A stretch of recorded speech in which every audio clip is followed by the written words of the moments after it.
of your motivation. So why are we being more diverse? Why are we caring that we want a more diverse workplace, a more diverse um, management? Why are we doing these things? Really just clarifying that with every single sector of that organization, company, corporation, really letting every person understand, okay, what is that overall goal that we are aiming to have in the terms of diversity, in the terms of inclusion, in the terms of making this workplace work for everybody. Um, that's so important, just clarifying that motivation, because once the head kind of clarifies, all right, why are we doing this? The top executives kind of understand the mission, the motive, then everyone else in that chain can really understand, okay, where is my portion in that? How can I input my own ingenuity, my own thoughts? And where is the room that we can really come together and make this a better place for everybody here? The second one is to clarify your vision. Really having a vision for where you want to go. And that takes a lot of understanding where you are currently. So, what are the current issues that you have? What are the current problems that you see? What are the current things that you know immediately has to be done? And then from there, kind of getting a timeline and a plan to show, okay, where do we want to be in a year from now? How do we want our increase of diversity to be 2 years from now? Where do we want our different programs that we have for mentorship or internship and things like that? Where do we want those programs to be? Really clarifying that vision and giving more manageable and measurable timetables is really important, just so you can always progress and document the growth and the progress that you have for diversity and inclusion. Super important. Number three, expand your focus. Kind of expand the way that you see, I guess, diversity in a way, because a lot of the times diversity is just seen as, okay, we have African Americans, or we have Asians, or we have white people, or we have all these people now, and we're good. But it's so much more than that. A big thing is you never want kind of your marginalized people to be the individuals that are creating that inclusion in your organization or company. Like they should not be holding the entire weight of your diversity. It should already be something that's implemented. It should already be something that the organization has some type of movement and momentum in, whether or not they have those diverse individuals in that company. It's just a company initiative that's already going on. Kind of unilaterally with having diverse people. It's already just that standing mission. So that's really important as well. Number four, audit your corporate culture and kind of just seeing the things I said, identifying the problems, identifying the things that are there. When you do have kind of different diverse backgrounds coming together, there is going to be conflict. That dynamic is always going to have kind of that weird sensation of, okay, we were the in group, that's the out group. Now there's just a little bit of a learning curve for everybody to get through. And so you have kind of just the risk of isolation and the risk of alienation, the us versus them. So that kind of can manifest in a lot of different ways. It can start just by people, you know, generally not hearing ideas that somebody has because they're not in the in group, or their voice isn't as valuable as voices usually that speak up. Or it could go even deeper into more extreme cases. So the best thing is really trying to be proactive in those actions of honestly, like, talking about them, talking about those weird instances, those weird passive aggressive emotions, those conflicts that are kind of so subtle and almost subvert that we really don't really talk about. Letting those things be known, because when they do kind of grow and grow and grow, we know that they grow roots, and then they just continue to bloom into something that we never wanted. And that really does kill diversity and inclusion at that point, because with those rooted things, then we're really regressing. And then those people that were in the marginalized group, they don't want to work in that company anymore because they don't feel wanted, or they don't feel heard, or their voice is invaluable. So then you kind of get into that reputation that you see with a lot of people of color in the corporate world, where you see burnout and you see people leaving and the flight of those companies because they didn't feel wanted. They didn't feel like they had the voice or the value to speak. So that's really important for the risk of alienation of that us versus them. The token statement is another one that was really important. Not just having diverse people because they're diverse, but actually having diverse people because they have value, because they have something that we intrinsically want. We, as in a corporation, company, whoever, really identifying that they're more than just the marketing material, or they're more than just having kind of that dotted line of, okay, we have some diverse people, but they're an intrinsic part of that organization, company, or whatever. Like, they're really there to make their voice, their perspective, their diverse background as actionable and as palatable as any other individual in that corporation and company. And then the last thing I'm kind of going to touch on is the onboarding. And I kind of spoke about it a little bit ahead of time, but really asking, when you do have new people come in, okay, what were some of the things that you really enjoyed at your last job? What were some of the things that really had you feel like you were a part of that corporation? What were some of the things that they did? What were the initiatives? What were some of the independent projects that they wanted to have you be a part of? Or what were some of the already ongoing initiatives that that corporation had that you really just fell in love with and you felt like you were a part of that corporation? That's really important kind of in the initial stage of just getting people and recruiting people and interviewing people, is just knowing at first where they came from and what they liked from where they came. And then once you get that, you can honestly understand, okay, where are we currently? Are we anywhere near that? Is there similarities, or are there parallels to things that we could do? And then that honestly opens up the first initial response of, okay, that invitation of ideas, that invitation ingenuity. So how can we make that here? How can we make that better in this place? It's really that it's a relationship. And I know Amber is going to go into kind of that relationship feel, that it is really a relationship of opening that invitation. So that's all I have. I'm going to pass it right back to you, Amber. All right, over there. Okay, great catch. Great catch. Yes. You so much. Yeah, I love what Greg said so much, just about actually training our team and and creating an environment where people want to be. There is a psychologist named Bruce Tuckman. You can tell that I'm in quarantine because I've had a lot of time for crafts. So there's a psychologist named Bruce Tuckman, and he actually writes that all teams go through a cycle. And this cycle has been referred to in a lot of different situations, but it goes through 5 different stages. And so whenever we come into a team, we come through a forming stage, and then we take a dip and we go into a norming stage, or into a storming stage, where we ask these questions and decide, okay, how are we going to function? What are our communication processes? What is the culture that we are creating? And as we're going through this storming process, we establish the norms that will set us up to perform at a higher level. And then at the end of a quarter, at the end of a milestone, we can adjourn and reassess and ask, what are we doing well? What can we do better? And then we continue to grow. One oversight that is often seen whenever we are building our teams, kind of like what we talked about last week, was building our teams in that forming stage, is there's a thought of we can go from the forming to the high performance stage.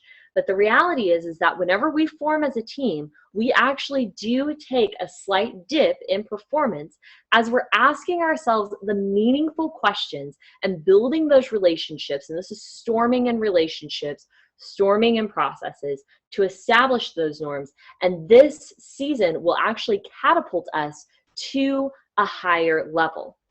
And so by forming new teams, that will not automatically get us through to here. We have to go through this process of asking the meaningful questions and building those relationships with our teams. It's not we have a diverse team now, our performance is going to skyrocket. That's not, it doesn't work so quickly like that.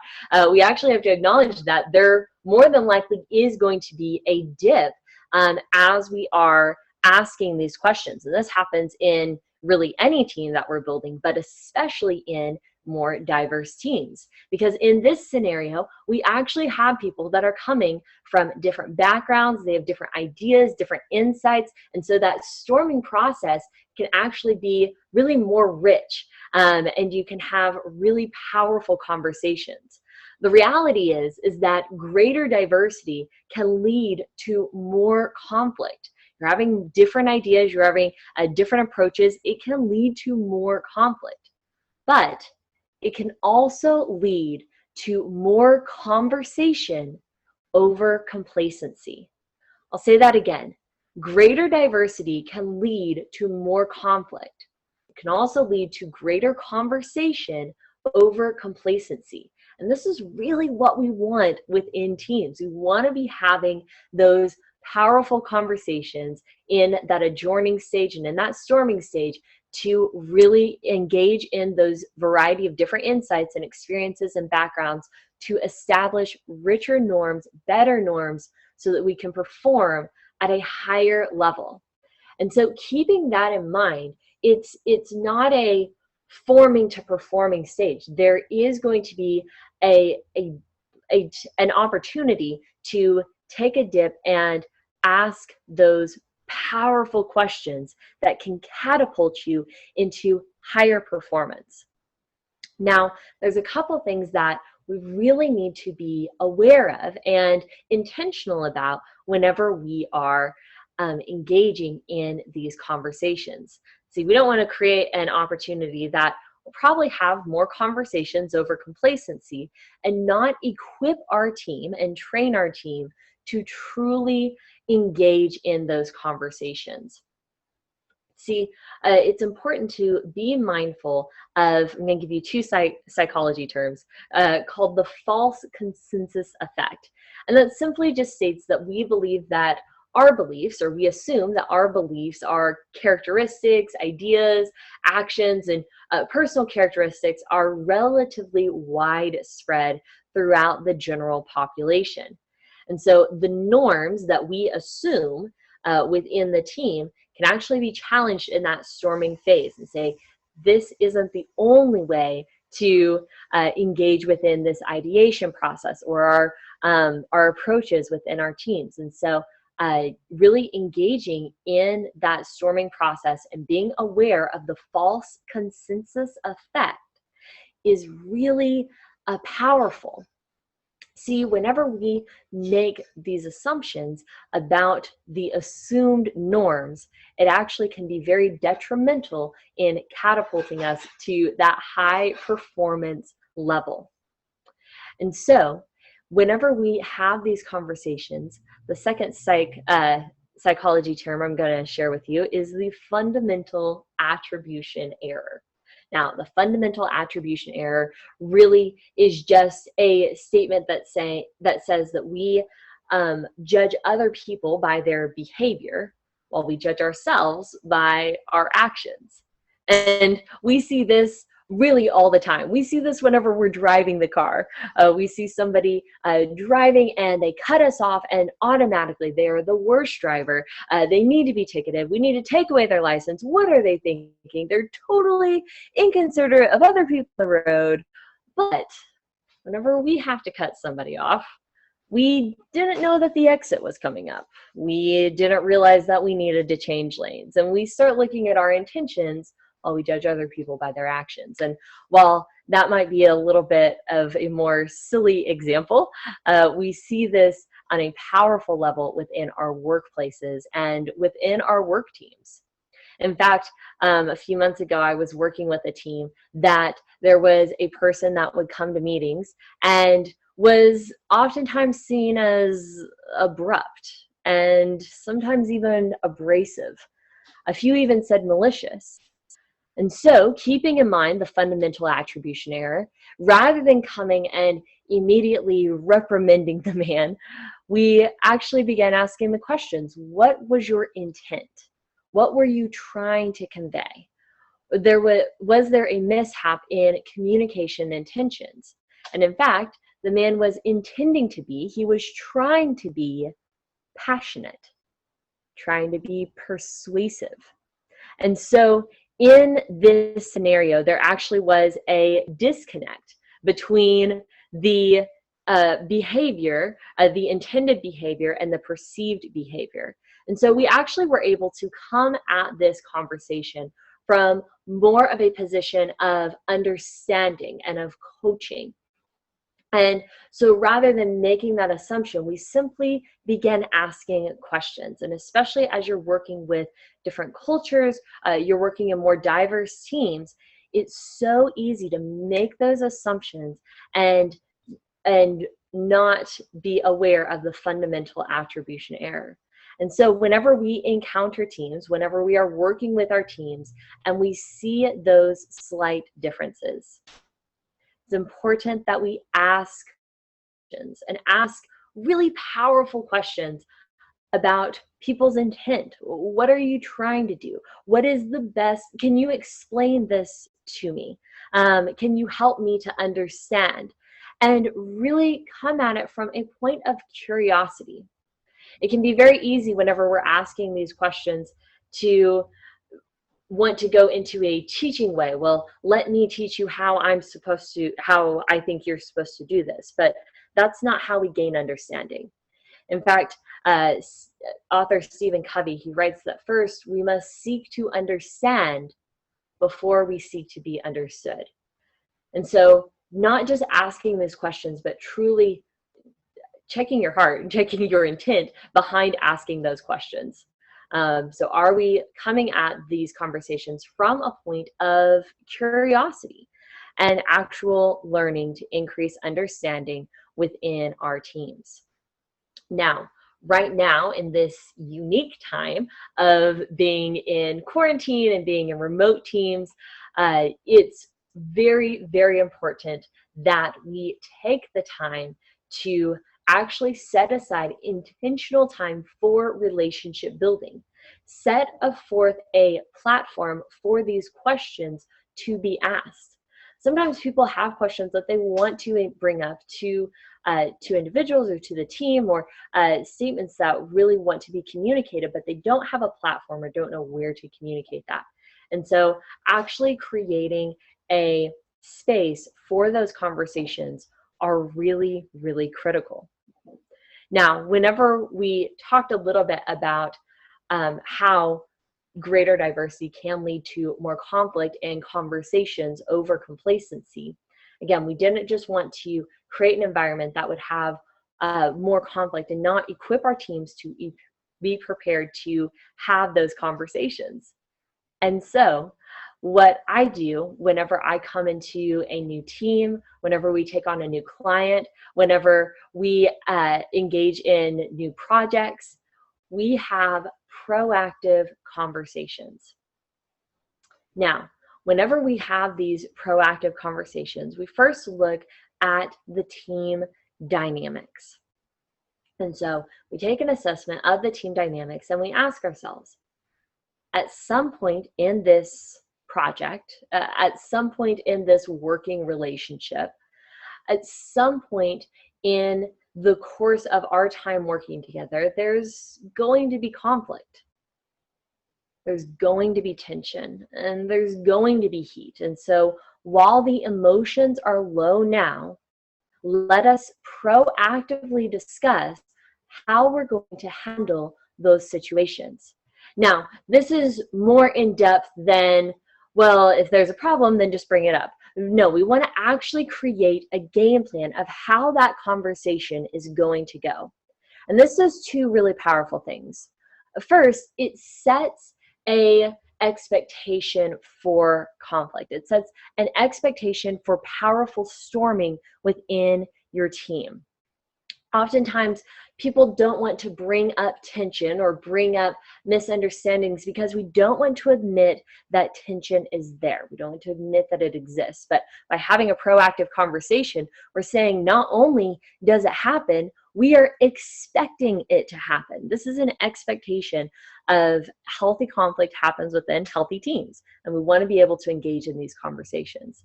So that's the first thing it does. And secondly, it creates a script. It creates a game plan. And so another reason why some people don't feel as comfortable bringing up misunderstandings or tension is because there's a bit of ambiguity, which can cause anxiety of how this conversation is going to go. But by creating a script, by creating a game plan, you already know how, to some degree, how that conversation is going to go. You already have a script and you have a game plan to operate off of. And so whenever we engage in those conversations, we can go into the conversation with a little bit more confidence. With some teams, I go one step a little bit further, especially if I'm coming into a new team or we're working on a project. And I actually look at the team dynamics to predict where conflict might occur. I'll give you an example. So with some teams, I will pull out, some might do, you can do personality tests, you can do, look at team dynamics. We actually do a game called Spectrums. And so there's catalogs of different ways that you can assess team dynamics. A very simple thing that we do is pull out a simple note card, and on the front of the card, write areas in which you feel strong, areas in which you believe you can provide value to the team, areas in which you have immense value and specific skills that are unique to you that you can provide to the team. And then on the opposite side of the card, you write areas in which you really hope somebody else is strong. So areas in which you really hope that somebody else is strong. And from there, I know specifically there's somebody on the team that has a strength that can complement mine. We can complement each other. More than likely, might have a little bit of tension. I'll give you an example. Whenever I do this activity, I am a big picture, visionary type of person. And I really hope that there is somebody on our team that is very detail oriented and great with follow-up. And so whenever we have our proactive conversation, we can talk very specifically, hey, at some point in this working relationship, I'm probably going to miss some details. That's probably going to cause some tension. So what are we going to do specifically to handle that whenever the situation arises? That's a very specific conversation that you can have to be strategic. And you can do this with different cultures, different communication styles, different backgrounds, educational experiences. You can look at different team dynamics to have very specific conversations to see how you can have a game plan to address and really have a game plan to be successful in going through that forming, storming, norming stages so that you can catapult to your greatest performance. And all of this comes down to really effective relationship building. So whenever you are working with your teams, I really encourage you to keep in mind the relationship aspect of your team so that you can catapult to that greater performance level. Now, we've talked a little bit about training and building our team, bringing value to the voice, and training your team to truly be successful. Now, we really want to talk about retention within your organization. If you brought in great talent and you're growing the talent within your organization, what can you do to really help your team feel included and want to stay within your organization? And for that, I am going to take the ball and I'm going to throw it back over to Greg. Wow. Okay. Caught it. Back again. Lovely. Okay. Whoa. So for this portion, I'm going to talk about this company called Avon. Avon. So I don't know if you've known, but in 1970s, they were really not pleased with the results that they were having. They wanted to employ a lot more people that kind of showed the customer base that they had. So they wanted to cultivate a lot more connects with Blacks and minority organizations on college campuses and stuff like that. So in 1984, the company began to change some of its policies and practices. So one of the vice presidents at the time, Marsha Worthing, she said that they really wanted to get out of the numbers game. They felt that it was more important to have 5 minorities tied into the decision-making process than 10 that were just head counts. So the first thing that Avon decided to do is that they initiated awareness training at all levels. They were quoted saying that the key to recruiting, retaining, and promoting minorities is not the human resource department, but it's getting the line management to buy into the idea. They kind of had to do more than change behavior, they had to change attitudes. So that was really important the way they did that. Second, they formed a company, my multicultural participation council. Sorry, a multicultural participation council, and they met regularly to oversee and process of managing diversity. And the group was headed by the CEO and all the high level employees and companies throughout the company. Third, in conjunction with the American Institution for Managing Diversity, Avon developed a diversity training program. So the company sent 25 managers at a time to an institute in Morehouse College in Atlanta, and they spent 3 weeks confronting the differences and hearing others and talk about the viewpoints and what they initially disagreed from. Um, and fourth, the company helped 3 minority groups, Black, Hispanic, Asians, form networks that crisscross the corporation in all 50 states. Each network elects its own leaders and has an advisor from the senior management. In addition, these networks have representatives on the Multicultural Participation Council, where they serve as a conduit for employees' views on diversity issues facing management. Now, that was a really extensive model of kind of what it means to retain and keep diversity and really have that mission of diversity and inclusion within the basis of your company. Avon did a really great job in the way that they allow not only their singular mission as a company to be focused on diversity, but the individuals that were inside the company to buy into the idea as well, so that it was a full force initiative by everyone in every sector of the company to really know exactly what was expected and what they could do within the balance of ideas, creation, and connections within the different bases that they already created. Um, I think really the biggest important part of that Avon kind of case study that they did is really just seeing the individual route that your organization, your corporation, whatever you all can personally do, whatever that kind of idea train that happens when you are kind of brainstorming and identifying different groups that you want to connect with and identifying the different affinity groups within um, vast amounts of organizations and things like that.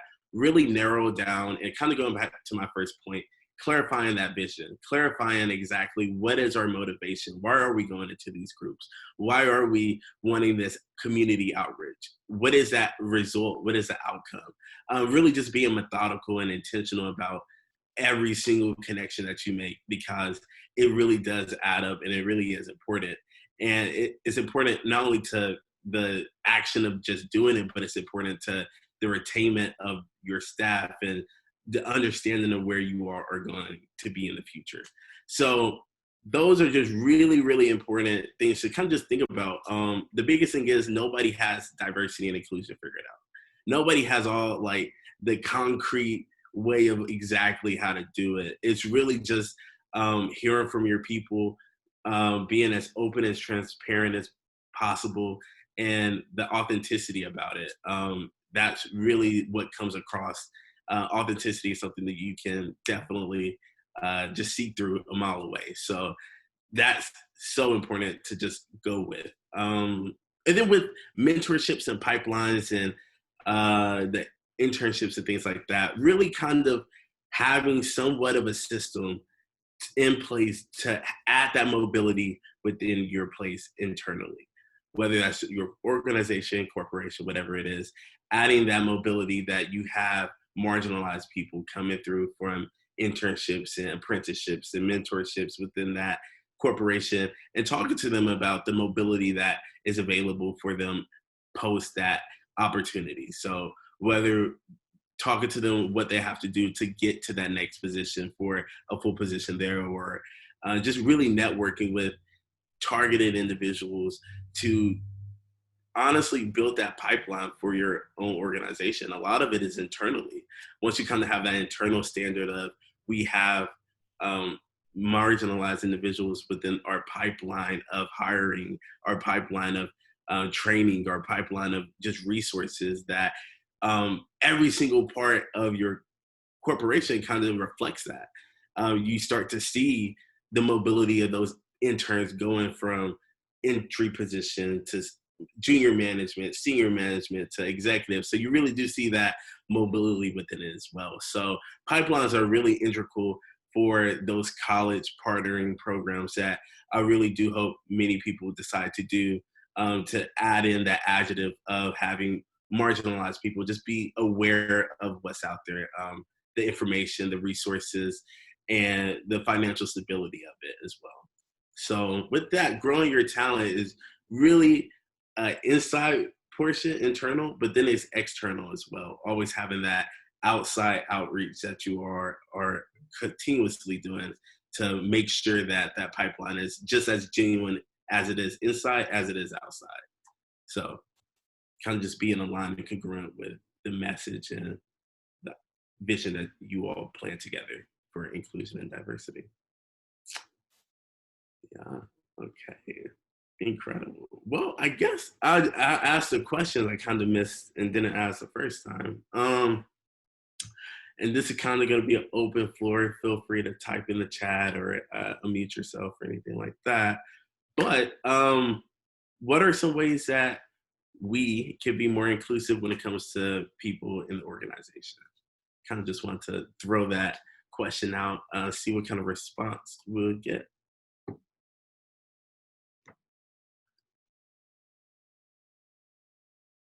Or another one. What are expectations that we should communicate / set for our organization in regards to diversity and inclusion? So two questions.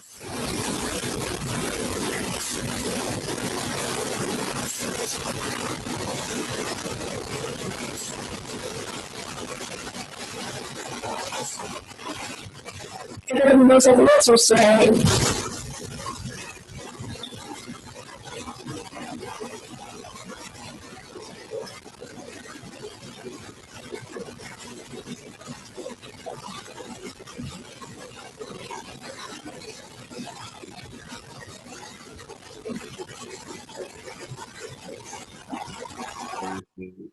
Well, See what you're about to talk.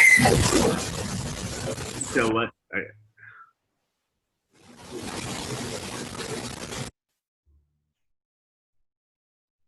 We don't want to, we don't want to just sit here and tell you the things that you can do. There's actually a lot of questions. We talked about having those conversations, and those are really, thank you for asking those questions, Greg, because those are really good questions that we need to be having within our teams and within our organizations. So you don't have to answer here if you don't feel comfortable, or if you don't have any ideas at this moment, but those are really great questions that you need to be asked, that should be asked of your team, of, okay, are we creating an environment where people feel included and people feel inclusive, and how can we do that to go just a little bit better?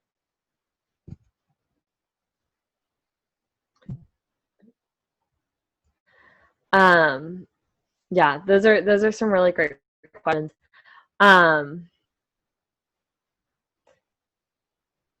Concerning the task at hand.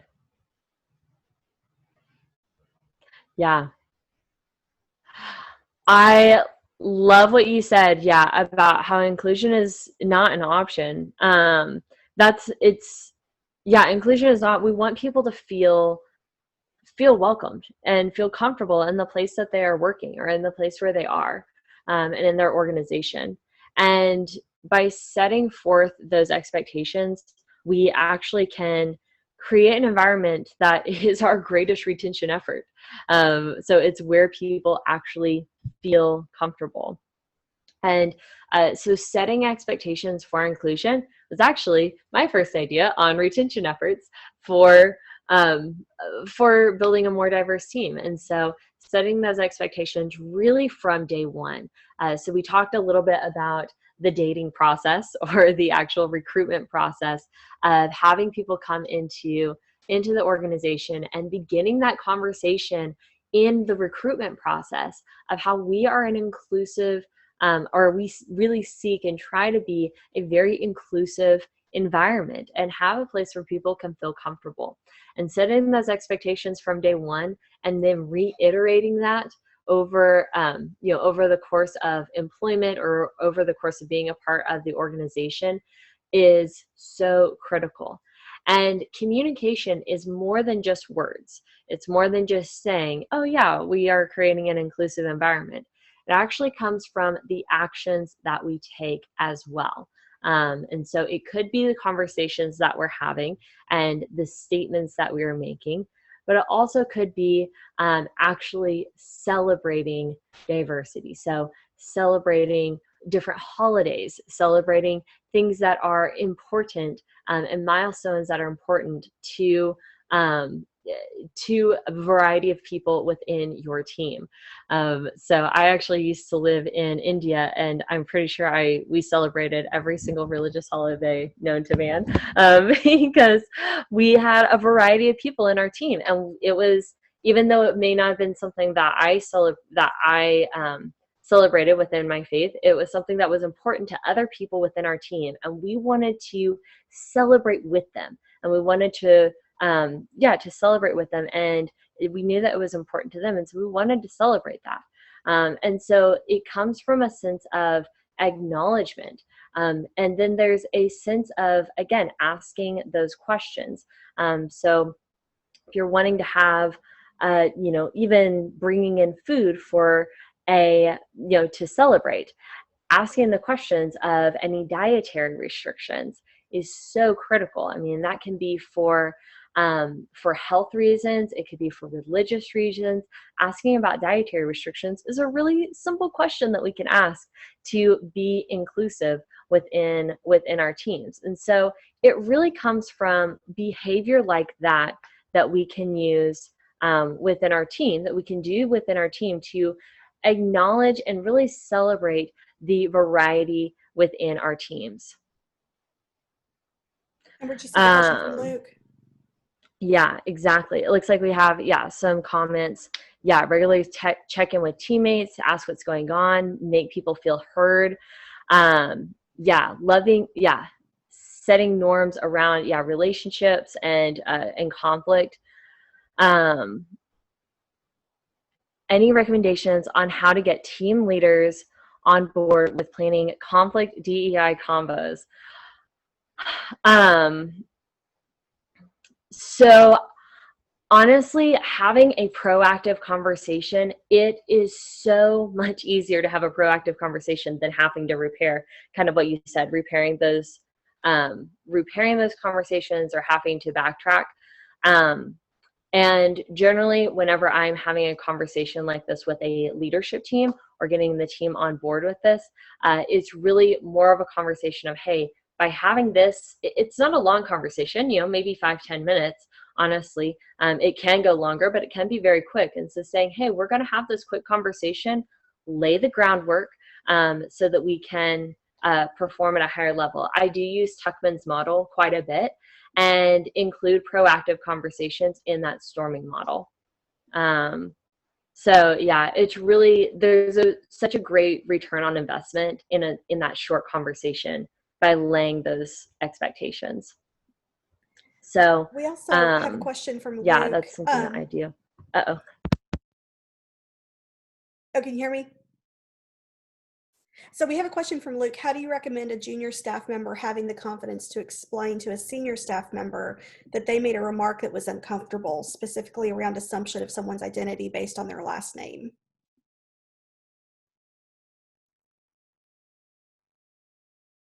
I can't hear you.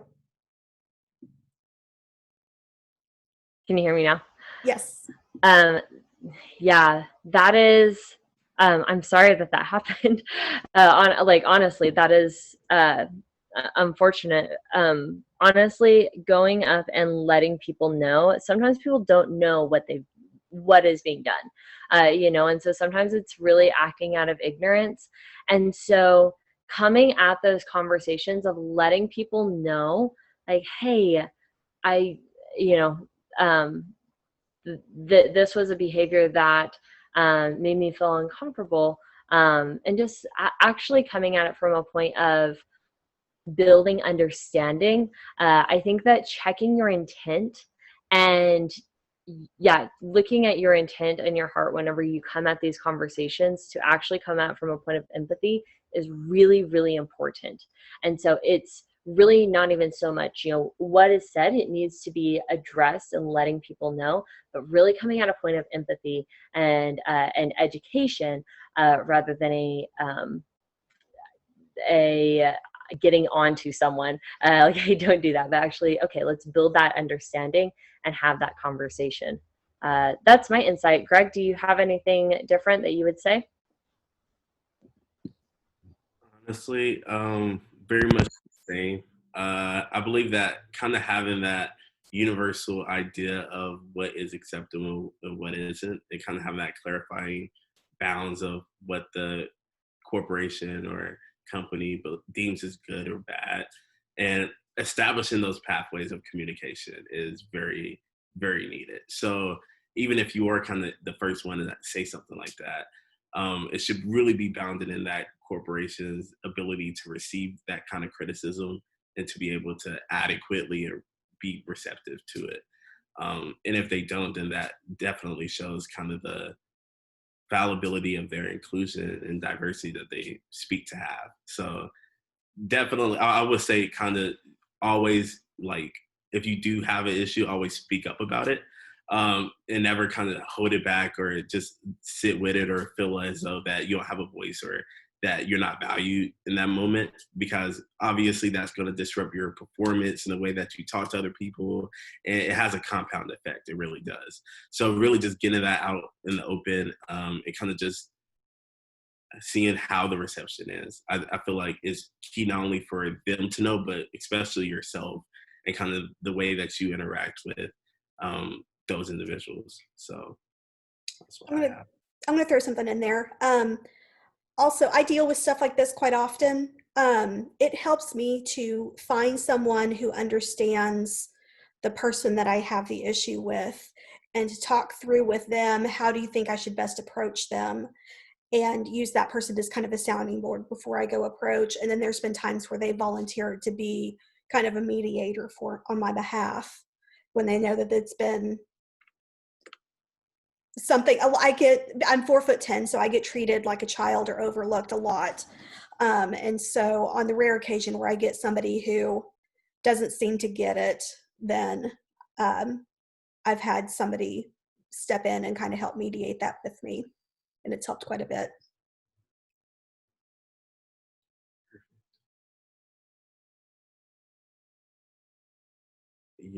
You're muted, Amber.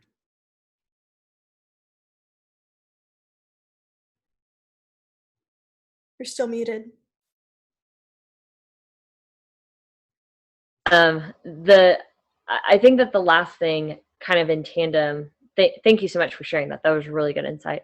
I think that the last thing really in tandem with those proactive conversations is having that proactive expectation from two ends of, this is what I can expect um, if there is unacceptable behavior going on that has gone past the expectations we have set of having an environment of diversity and inclusion. If someone is saying something derogatory or inappropriate, it's not well, I wonder what I should do, where I should go. Actually setting forth expectations so that people know where to go and what to expect is really powerful within the organization. And then on the other end, if I do say something derogatory or inappropriate, like knowing there is going to be consequences for that behavior and that action. You have to be prepared to take action and not just say, oh, we have an environment of inclusion. We have to be able to address that issue whenever those expectations are not met. And so setting expectations and communicating that on both ends of this is where I should go and this is who I can talk to, or this is the allies that I have in my corner. If something inappropriate has been said or done is so critical. And then on the other end, if I know that if there is something that is inappropriate, that I do something inappropriate or derogatory, that there is going to be consequences for that. It's not just going to be brushed under the rug. So so that's super important as well. I love that. So thank you so much for your insights. I know that we are actually getting ready to run out of time, but we've talked about a lot over the course of these last 2 sessions, really from the beginning of building your team and recruitment to retention at the end. So whenever you're looking at building a diversity and inclusion program within your team and within your organization, it's really important that we look at the entire picture of bringing people into to the actual retention effort. So thank you so much for everyone coming in. I do want to leave the last couple of minutes for anyone to ask any questions, or Greg, if you have any follow-up. If you guys have any questions specifically for me or for Greg, we are with the Pathways Group, so you're more than welcome to look us up on any of the social medias, on LinkedIn, Twitter. We're more than happy to continue the conversation in any way that we can. Greg, I want to give you an opportunity to say anything, final words. It's been great. Really enjoyed all of you.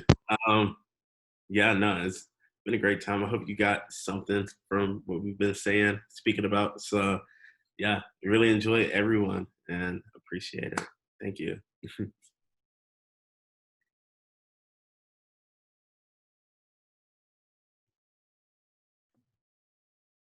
Thank you all so Being much for ready joining to us. come up, is that correct? I'm Awesome. sorry? Thank you so much. You all have a wonderful rest of the day. All right. Thanks, everybody. Bye. Thank you. Bye-bye.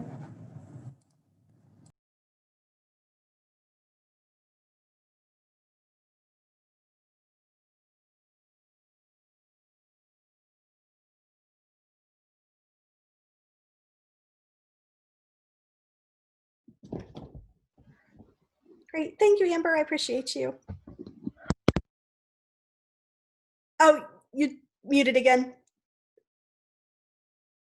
That's so weird. My microphone, it's like if my microphone's plugged in, then you can hear me, but I can't hear you if it is plugged in. Oh no. But I am so sorry that we came in late. I literally logged in. It said host will let you in, and as soon as the meeting will start. But Greg had a different error. Greg had like something different. So I don't know what we did, but I'm glad that we got in, and I apologize that we were late. Yeah, no worries at all. It's all good. No, it's weird because I should have the same login for every meeting, and this has happened before. This isn't the first time it's happened. So seriously, I'm not worried about it at all. It's all good. But I am glad that we were able to be here, and thank you so much for the opportunity. This was such a good conversation. I think we'll leave a little bit more time for Q&A at the end, but those were some.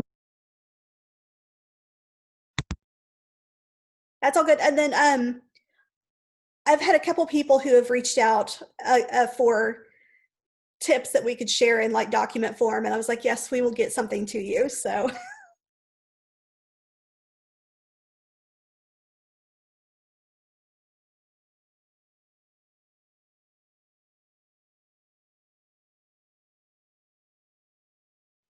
so excited. cool. So I was saying, like, I'm actually working with our designer this afternoon, and we're like taking all of the information and like making it look super pretty, and so I'm so excited. It's awesome. Gonna be so great. So awesome. Well, you have a wonderful rest of the afternoon. If there's ever anything else that I can do for you, please let me know. I will, and then I'll see you next week for the last Tucklahoma one. Great. Thank you so much. I'll talk to you soon. See you.